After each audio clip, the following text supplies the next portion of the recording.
Okay, so we were looking at two-way frequency tables, and then we were talking about whether they have an association. So we had done a couple where there was an association. So when we see an association, we see a difference in, like, a change in, like, percentages. In this example, it said that it was a police checkpoint, and they checked the roadworthiness of the car and what type of license that you had. So as we said, this is our EV, and this is our RV here. Okay, so if you have, this one's going to be an example of where it's not it's not associated, because we don't see a change. So, but let's have a look at the question first. It says, first of all, it says, circle 2 of the following 4 words that can be used to describe the variable roadworthiness. So whether it was roadworthy or unroadworthy. So first of all, is it numerical or categorical? It is categorical. And is it nominal or ordinal? Yeah, nominal. So that's all you had to do on that one. So then it says, does the data support the opinion that the type of licensed driver has is associated with the roadworthiness of their car? And if you have a look, if we just pick one category, remember I said go across and pick one category. So if you have a look, if you look at the roadworthy cars, 85% were of the P-platers drove a roadworthy car, and so did 87% of the full licensed people had a roadworthy car. So we're saying the type of license is not affecting the type, whether your car is roadworthy or unroadworthy. We're not seeing an association there. So here, this is why I put this one in, is so that you had an example of one that's not associated. So we said the data does not support the opinion that the type of license a driver has is associated with the roadworthiness of the car. So there's one mark, as I said, because you've got to get two, it's a 2 marker. So then I have to use stats, and I have to show that there's no difference. So I said, for example, 85% of the P-platers drove a roadworthy car, where 87 of the full license also drove a roadworthy car. So there's not a significant difference.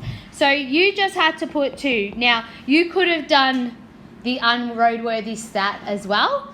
You just picked one, okay? So now we're still going to be looking... Oh, no. Okay, so now we're going to keep looking at bivariate data. And here we're going to look at when we have to say whether there's an association, looking at segmented bar charts, which we know about. So we can read off the percentages on these on a percentage segmented bar chart. So here we go. If we look at this one, it said the segmented bar chart below shows the association between preferred holiday, whether you go country or coastal, and age group, like under 40, over 40. Okay, and a sample of 800 visitors to travel. So we can see, it says, does the percentage segmented bar chart support the contention there is an association between preferred holiday and age group? I'm going to say yes. I'm going to look at the same one. I'm going to look at the one category. So I might look at the coast, say the coast one. So I'm going to say there, which is the yellow, we're going to say there is an association between the holiday preference and age.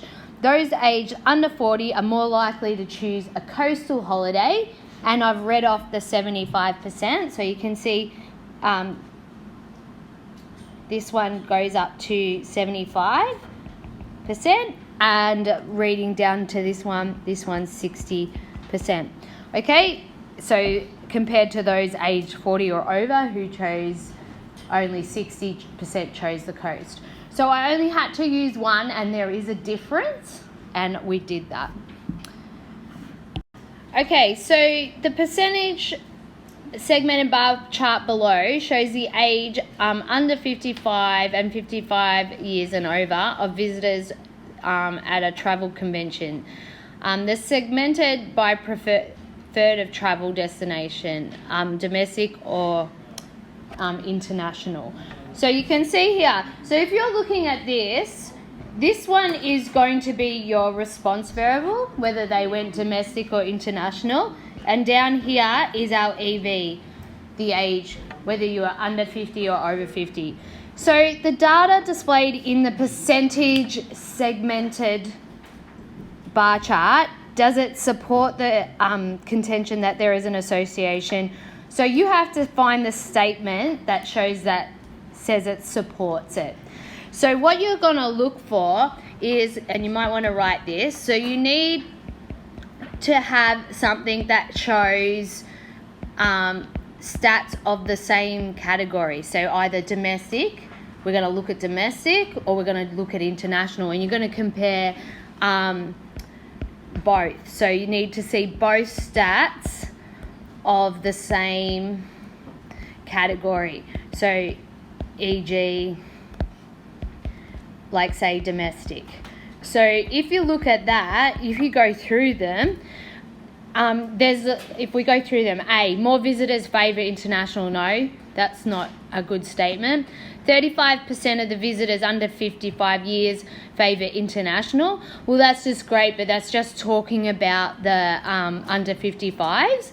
So then if the next one, visitors 55 years and over, it's only talking about that. That's not what we're going to talk about.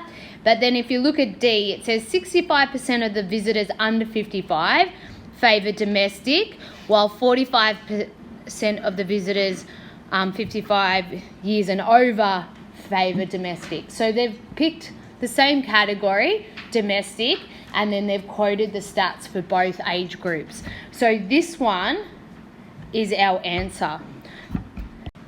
Okay, a study was conducted to investigate the association between number of moths caught in a moth trap. So there's those three categories, less than 250, 250 to 500 and 500. And the trap type, whether you had sugar, scent or light. The results are summarised in the percentage segmented bar chart. So the number of moths trapped is the RV. That's what they're looking at. So this one's RV and this is EV. So when they go to, later on when we go to see if there's an association, we would be comparing one category from the RV across all the EVs. Does that make sense? Yeah? So we'll get to that in a minute. Now, it said now it's important to read all the info. So they said there are 300 sugar traps. So of the sugar traps, there's 300 in there. So the number of sugar traps that caught less than 250 moths, so less than 250 is the white section. So if I look there, I can see of sugar traps it's 30 and it's a percentage. So I'm going to say it's 30% of the sugar traps, which is, they told me was 300. So if we change the percentage to a decimal times, so we end up with 90. Okay, let's do the next one. The data displayed in the percentage segmented bar chart supports the contention that there is an association between number of moths caught in a moth trap and a trap type because. So remember, we want to be able to compare categories. So most of the light traps contain less than 250. That's no good. It's not comparing. 15% of the scent traps contained more. Nah, that's no good. What about C? The percentage of sugar traps containing more than 500 moths is greater than the percentage of scent traps containing 500 moths. Is that one good? I think this one is, because see how they're comparing this. So we got more than 500 moths. Oh, wait a minute. Yeah, sorry. That's not right.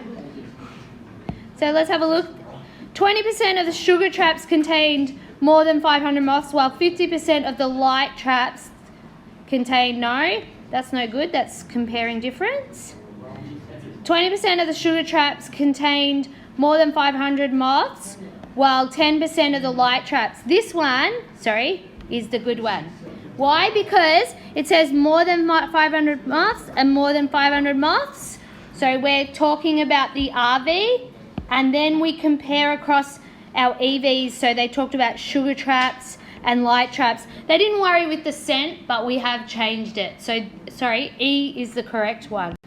The variables numbers of moths, less than 250, 250, 500, more than 500, and the trap type, sugar, scent, light, are both what? No. This one is categorical, definitely, and it's what type? Ordinal. So there's an order in there. This one is also categorical, and it is nominal. There's no order in this because there's just sugar, they're just different types. So which answer do we need? E. Yeah, E.